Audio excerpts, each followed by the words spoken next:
is Chapter 10, Kyushu 3, looking at agricultural regions and MDCs. Students will be able to describe the 6 different types of agriculture typically grown in MDCs and draw conclusions about their location based on both climate and other factors. This section is only looking at mixed crop and livestock farming and dairy agriculture. So the key concepts for this section is mixed crop and livestock farming, cereal grain and staple grain, 4-field system, dairy agriculture, and milkshed. So mixed crop and livestock raising is typically found in the United States in what's called the Corn Belt often. Iowa is a corn belt where there's a lot of corn grown. It's west of the Appalachian Mountains, but east of the 98th west longitude. So you can see mostly the eastern part of the United States interior. And it's also in Europe from Spain all the way up to Russia. It's kind of this belt. So mixed crop and livestock raising is what people typically think is having a family farm where you have your animals and you also grow crops. And mostly found in eastern United States, and then actually the most popular type of farming in Europe. And there's also pockets in northwest United States, in parts of kind of coast of southern Atlantic coast, in kind of Brazil, Uruguay area, in South Africa, and a little bit in Africa. But largely in the United States and Europe.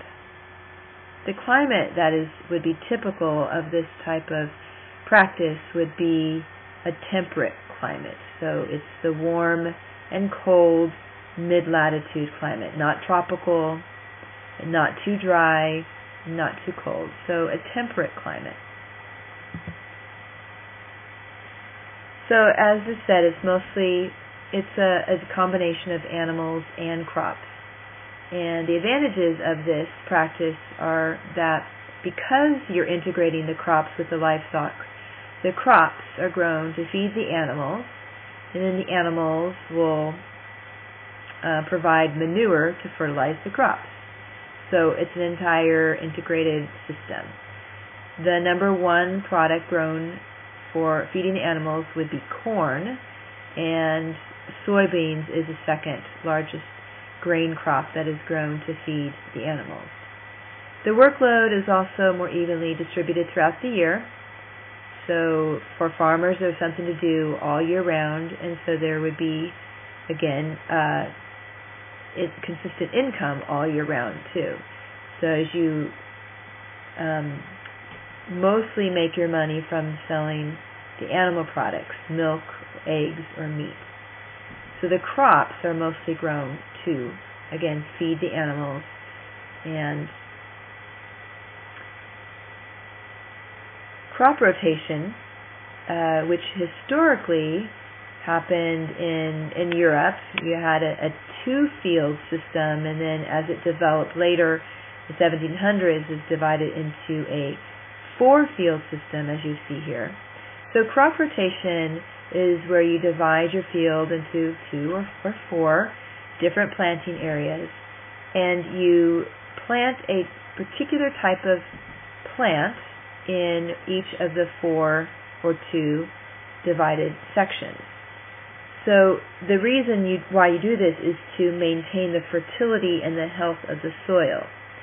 So in a 4-field system, you have a root crop next to a cereal crop, and then you have a rest crop, which would be something like clover that would put nutrients back into the soil, and then again a cereal crop, which is a grain, like wheat or barley or millet or soybeans or corn.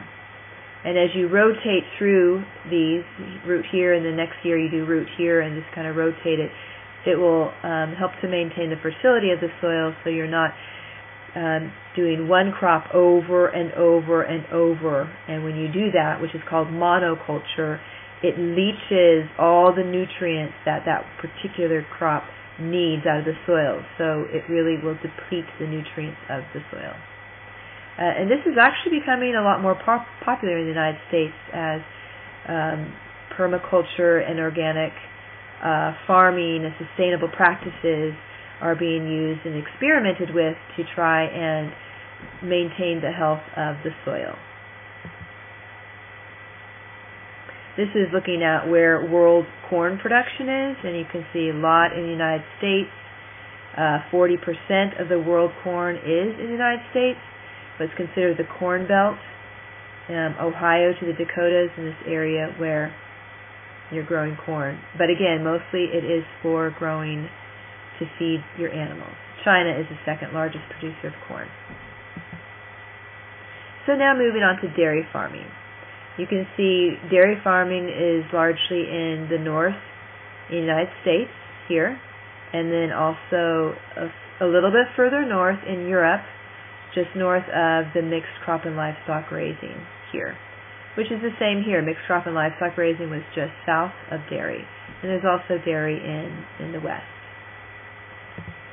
The type of climate that would be typical is, again, the temperate climate, and particularly the cool or the cold mid-latitude. So dairy farming is typically for areas that are wealthier, for people who can afford milk and milk products, which is considered more of a luxury product. And the United States has been a large producer of milk, but we see India starting to surpass the United States as a producer of milk, and Pakistan and China are also set to pass Russia, which has been a large producer of milk. India has a lot of cows in their country. Cows are sacred to Hindu religion, but they don't eat them. They don't eat beef mostly, but they will milk them. So milk production reflects wealth and a culture and environment that will drink milk, and it's usually around urban areas because it needs to be close to a populated area as more milk spoils. And this graph is just looking at the production of milk in MDCs versus LDCs. You can see since 1960 the production of milk in MDCs has stayed fairly high, but over the time LDCs are rapidly closing the gap as far as milk production. So we're seeing milk produced more and more in LDCs. For example, India and Pakistan. Now, producing milk versus cheese depends on an area, depends on a populated area that would be close by. Since milk spoils, you have something what's called a milkshed, which is a ring around the area from which milk is produced and can be supplied without spoiling. So in the past, that wasn't very far because we didn't have refrigeration. And that is, the milkshed today is a little bit further because we have refrigerated trucks.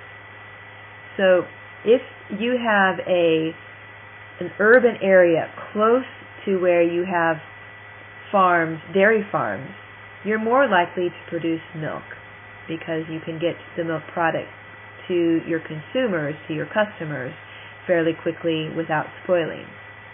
However, if you have a dairy farm further away from an urban center, you're more likely to produce cheese and butter because milk spoils and cheese and butter can last a little bit longer. Currently, or in the past probably 20 years, dairy farming, the fact that it is a huge challenge, is on the decline. It takes a lot of work and for not a lot of profit. Cows need constant attention every day. They need to be milked more than once a day. And so the trend is that there's a declining number of dairy farms. there's fewer farms, although the farms that do exist are getting bigger and bigger. And more milk is being produced per cow using hormones that cause the milks to produce more, or cows to produce more milk, and also the use of industrialization, factory farming and dairy, where cows will be hooked up to a machine that milks them throughout the day, and the cow will just stand and with his head in a trough eating or drinking, getting its nutrients, and will just be milked. So you have a decline of farms, but these farms are getting larger, and they're and not so much that you have more and more cows, but you have a greater output of milk per cow because of growth hormones and such.